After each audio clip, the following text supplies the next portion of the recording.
ओम नमामि शमीशान निर्वाण रूपम विभुम व्यापकम ब्रह्म वेद स्वरूपम निजम निर्गुणम निर्विकल्पम निरीहम चिदाकाशमाकाश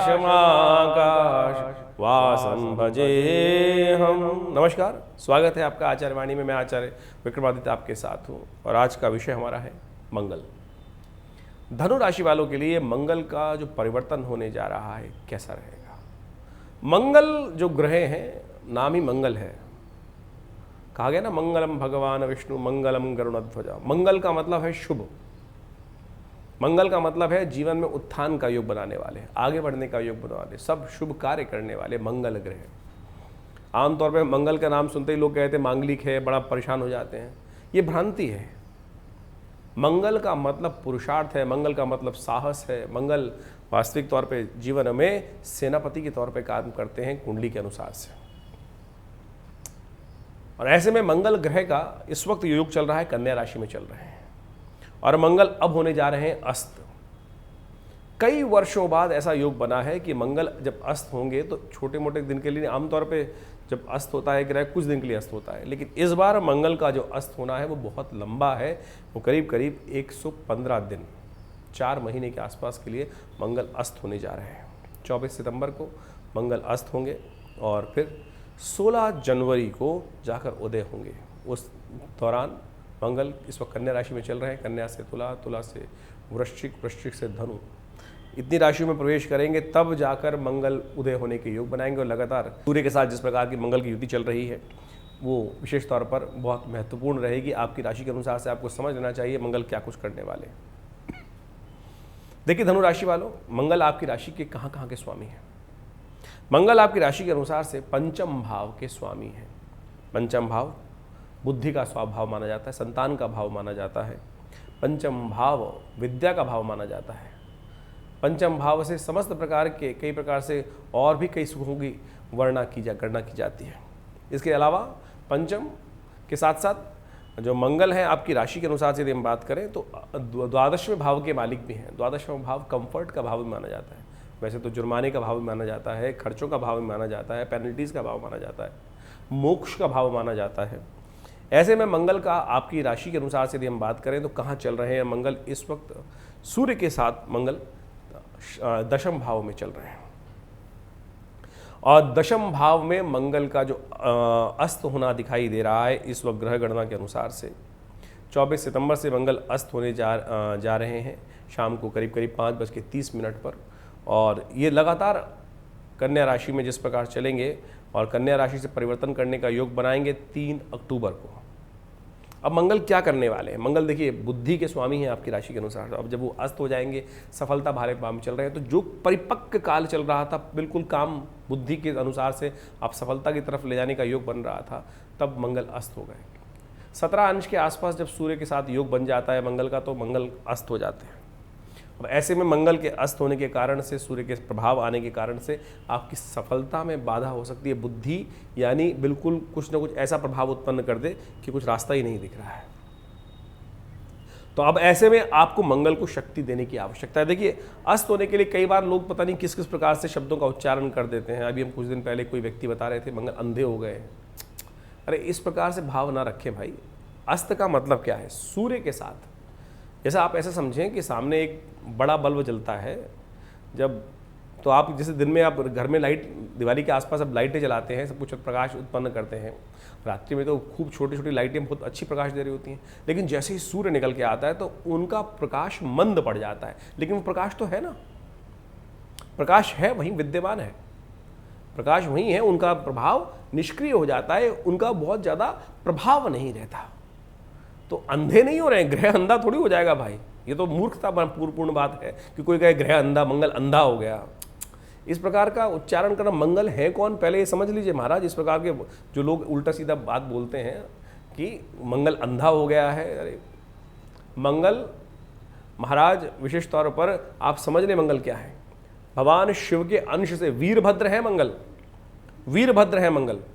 जब कहा जाता है कि जब माँ भगवती सती दक्ष के प्रजापति यज्ञ में जाके अपने आप को समर्पित कर दी तो उसके बाद भगवान शंकर को जब पता चला तो भगवान शंकर ने अपने क्रोध बीज से, अपने पसीने से धरा पर जो पड़ा उससे वीरभद्र उत्पन्न हुए। वीरभद्र है मंगल। और जब भगवती उसका जाके यज्ञ विध्वंस कर दिया वीरभद्र जी ने, तब जाकर भगवान शंकर ने कहा कि अब आकाश मार्ग में स्थित हो, वो धरती पुत्र के रूप में उपस्थित हुए, मंगल वो माने गए। मंगल तो मंगल को इस प्रकार के शब्दों का अनर्गल प्रचार करना कि अंधे हो गए मंगल, अस्त हो रहा है ग्रह, प्रभाव कम हो जाएगा और आपके बहुत सारे कार्यों में बाधा उत्पन्न करने के योग दे देंगे। पुरुषार्थ में कमी आ जाएगी, साहस में कमी आ जाएगी। 4 महीने के लिए मंगल अस्त होंगे और ऐसे में मंगल का पदार्पण कहाँ कहाँ कैसे कैसे होगा वो समझ लें। सफलता, दशम भाव सफलता का भाव है। सफलता, बुद्धि जब सफलता की तरफ कारगर होने जा रही थी वहाँ बाधा उत्पन्न कर देगा। इसके बाद मंगल बुद्धि के अनुसार से सामने चले जाएंगे, अपने भाव से एकादशवें भाव में पहुँच जाएंगे। एकादशवें भाव लाभ का भाव है। पुरुषार्थ में कमी आने के कारण से लाभ में कुछ ना कुछ कष्ट देने के योग दे देंगे। इसके बाद जब मंगल 3 अक्टूबर से यहाँ आगे निकल कर जाएंगे 17 नवंबर को, 3 अक्टूबर को तो एक सब तुला राशि में आएंगे। तो तुला राशि में करीब करीब एक 1.25 महीने के आसपास रुकेंगे, वहाँ 1.5 महीने के आसपास रुकेंगे और वहाँ से फिर निकल कर आगे चले जाएंगे 17 नवंबर को वृश्चिक राशि में। अपनी राशि है उनकी, 12वें भाव में राशि जाके वहाँ पर कंफर्ट, विशेष तौर पर जो है प्रभाव वहाँ कम, उसको प्रभाव कम कर देंगे। बहुत सारे सुख जो है, कंफर्ट्स हैं, बेड के कंफर्ट्स हैं और बहुत सारे मनोविज्ञान में वहाँ कमी लाने के योग दे देंगे। और उसके बाद मंगल 28 दिसंबर को लग्न में आ जाएंगे। तो अब मंगल का प्रभाव, पुरुषार्थ का प्रभाव, देखिए आपके जो भी काम आप करते हैं उसमें आपको हिम्मत तो करनी पड़ती है ना। आप जाके भोजन भी करना चाहते हैं तो हाथ हिलाकर ऐसे ही उठाओगे, काम करोगे। किस्मत भी आके दरवाजा खटखटाती है तो खोलना तो आपको पड़ेगा। तो ये मंगल का जो पुरुषार्थ है, अटेम्प्ट वाला भाव है, वो कम हो जाएगा मंगल के अस्त होने के कारण से, सूर्य के पास आ जाने से। अब सौरमंडल में क्या हो रहा है कि मंगल सूर्य के बिल्कुल सन्निकट आसपास 17 डिग्री के आसपास चलेंगे। 17 डिग्री का मतलब हो गया बिल्कुल जहाँ सूर्य दिखाई दे रहा है उसके बिल्कुल आसपास होंगे, तो वो दिखने बंद हो जाएंगे। मंगल वहीं है जहाँ पे उसको गति से चलना है, अपनी गति से चल रहे हैं, लेकिन हम सब इस भाव से मंगल को दृष्टि रहेगा तो उनका प्रभाव हम पर जो पड़ रहा है वो कम होना शुरू हो जाएगा। तो अब मंगल के प्रभाव को ठीक करने के लिए सीधी तरह से क्या किया जाए। अब इन सब चीज़ों में, क्षेत्रों में आपको हमने समझाया। सफलता वाले क्षेत्र में आपके विद्या वाले संतान के लिए थोड़ा कमी होने के योग दिखाई देते हैं। तो ऐसे में मंगल का सबसे श्रेष्ठ उपाय हम आपकी राशि के अनुसार से जो बताने का प्रयास कर रहे हैं वो आपको अच्छे से, तो इसको एनालाइज करने के लिए सबसे अच्छा ये होता है कि मंगल आपकी राशि में कहाँ बैठा है, आपकी जन्मपत्री में कहाँ बैठा है, कौन सी दशा चल रही है, उसके हिसाब से सुंदर तरीके से एनालाइज करने के बाद ही इन सब क्षेत्रों को बताने का प्रयास करना चाहिए। क्योंकि मंगल गोचर का तो ये प्रभाव हो गया कि मंगल अस्त हो गया और इन क्षेत्रों में प्रभाव किया, लेकिन आपकी जन्मपत्री के अनुसार से मंगल इन क्षेत्रों में क्या करने वाला है, कैसा प्रभाव उत्पन्न करने वाला है, उन सब चीज़ों को सही से समझने की आवश्यकता है। बहुत फिर जाकर विवेचना करने, अनुसंधान करने के बाद फिर उस पर कुछ प्रेडिक्शन करने की पूर्ण रास्ता प्राप्त होता है। लेकिन गोचर के दृष्टिकोण से यदि हम समझें तो इन भावों में, जैसा हमने आपको बताया कि आपके सफलता में, आपकी नौकरी में, आपके पद के प्राप्ति के निमित्त वहाँ मंगल कमी लाने के योग दे देगा, लाभ में कमी लाने के योग दे देगा। आपके अपने पुरुषार्थ से लाभ जहाँ होगा तो इसलिए आपको अपने आप को प्रोवोक करना पड़ेगा, अटेम्प्ट बढ़ानी पड़ेगी, आपको आगे इनिशिएट लेना पड़ेगा। मन ही नहीं करेगा इनिशिएट लेने के लिए तो आप पीछे अपने आप को संकोच कर देंगे, संकोच भाव उत्पन्न हो जाएगा अपने आप में। इन्फीरिटी कॉम्प्लेक्स मंगल ये कमी आने के कारण से व्यक्ति में इन्फीरिटी हो जाएगी। तो ऐसे में आपकी राशि के अनुसार से आपके बच्चों के संबंध में ये बात दिखाई देती है कि उनको थोड़ा प्रोवोक करें, आगे चल भाई कोई दिक्कत नहीं। तो ऐसे में उनको समझाओगे तब जाकर, यही उपाय है। हम कोई कह देता है भैया मूंगा पहन ले, अपना उसने बेचना था मूंगा, उसने आपको कह दिया मूंगा पहन ले, ये कर दे वो कर दे, अनेक प्रकार के प्रपंच लोग रच सकते हैं। तो ऐसे में आप सीधी तरीके से आपको हम समझाएं कि आप इन सबको प्रभाव करने का हम प्रयास करें। सबसे बढ़िया उपाय जो हमें दिखाई देता है, हमारी मति के अनुसार से, आपकी राशि के अनुसार से सबसे श्रेष्ठ उपाय जो दिखाई देता है, हनुमान चालीसा का नित्यप्रति पाठ। हनुमान चालीसा का नित्यप्रति पाठ, मंगलवार के दिन विशेष तौर पर हनुमान जी को जाके चूल्हा चढ़ाना, ये उपाय यदि आप अपनी राशि के अनुसार से करें तो हमें दिखाई देता है कि बहुत सुंदर तरीके से आप आगे बढ़ने के योग बना सकते हैं। हाँ, मध्याह्न काल में विशेष तौर पर ध्यान रखने की ज़रूरत है कि जब इसका समय आएगा तो कब कब कहाँ कहाँ विशेष तौर पर ध्यान रखिएगा अपने बड़े लोगों का।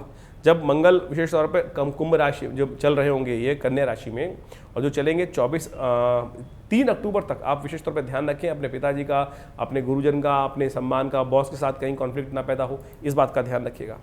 3 अक्टूबर से लेकर 17 अक्टूबर तक विशेष तौर पर अपने भाई, बड़े भाइयों के साथ कहीं कॉन्फ्लिक्ट ना हो, इस बात का विशेष तौर पर ध्यान रखें। बिजनेस में, व्यवसाय में कहीं आपकी निष्क्रियता से नुकसान ना होने के योग बन जाए, वहाँ अपने आप को एक्टिवेट करने का प्रयास करना चाहिए आपको। इसके बाद 17 नवंबर के बाद से लेकर 28 तक की हम यदि बात करें तो वहाँ पर विशेष तौर पे आपके अपने कंफर्ट्स पर कहीं ना कहीं ग्रहण लगने के योग दिखाई देते हैं, वहाँ कमी आने के योग दिखाई देते हैं। तो उनको आपको ध्यान रखना पड़ेगा, थोड़ा सा अपने आप को संसार में भी आप के तरफ एक्टिवेट करने का, थोड़ा सा उदासीनता की तरफ मन जा सकता है कि नहीं कुछ नहीं है संसार में, इन सब चीज़ों में हिम्मत करने से दिक्कत हो सकती है। उसके बाद 28 दिसंबर के बाद से जब अंतिम चरण में मंगल अस्त होकर उदय होने की तरफ जा रहे होंगे, तब वो लग्न में आ जाएंगे, आपकी राशि के अनुसार से धनु राशि में प्रवेश कर जाएंगे। ऐसे में क्या कर सकते हैं, आपके व्यवसाय पर, आपके अपने काम पर, जो आप काम कर रहे हैं उन सब में कई प्रकार से कष्ट लाने के योग दे सकते हैं, व्यापार संबंधों में परेशानी लाने के योग दे सकते हैं। तो उपाय हमने आपको बहुत सी तरीके से बताया, इसके प्रभाव को समझें, बहुत अच्छे से जन्मपत्री को एनालाइज कराएं, क्या कुछ प्रभाव आपके ऊपर होने वाला है उसको अच्छे से एनालाइज करने के बाद ये 4 महीने बहुत क्रूशल है, इस बात को समझते हुए कार्य करने की ज़रूरत है। तो इस सिद्धांत को समझें और फिर उसका अनुसरण करते हुए, समझते हुए आप उसके प्रभाव को समझें। उपाय हमने आपको बताए हैं, ये करें, इससे रास्ता मिलेगा, चिंता की ज़रूरत नहीं है।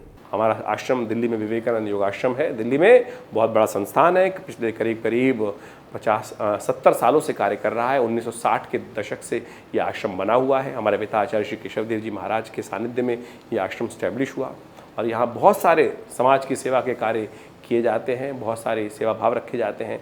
बहुत बड़ी गौशाला है आश्रम के अंतर्गत, बहुत भंडारे चलते हैं, रविवार को बहुत विशाल भंडारा होता है, मंगलवार के दिन सुंदरकांड का सुंदर पाठ होता है, नित्यपति हर रोज़ करीब 8 घंटे यज्ञ रहता है आश्रम पर। आप भी हर रविवार को उस यज्ञ में भाग ले सकते हैं। इसके अलावा माँ भगवती की दिव्य प्रतिमा है जो 1947 में मुल्तान से हमारे आश्रम पे पधारी, वो प्रतिष्ठित हैं, बहुत चमत्कारी 400 साल पुरानी प्रतिमा है, भगवती की चमत्कारी प्रतिमा है और उनका दर्शन कर लेने मात्र से समस्त कष्ट दूर होते हैं। और दिल्ली में ये विवेकानंद हॉस्पिटल योग आश्रम 100 बेड का योग प्राकृतिक चिकित्सा का हॉस्पिटल है जो कार्य क्षेत्र में है। भारत सरकार के साथ मिलकर कार्य करते हैं हम लोग और बहुत सारे शोध कार्य करीब 100 पुस्तक के आश्रम की तरफ से प्रकाशित हैं जो भारतीय पराविद्याओं पर है। तो ये बहुत सारे कार्य हैं, हम समय समय पर करते रहते हैं। आप भी विवेकानंद योग आश्रम से जुड़े, समस्त जानकारी के लिए नीचे फ़ोन नंबर दिए हुए हैं, उनसे संपर्क साध सकते हैं। धन्यवाद, नमस्कार।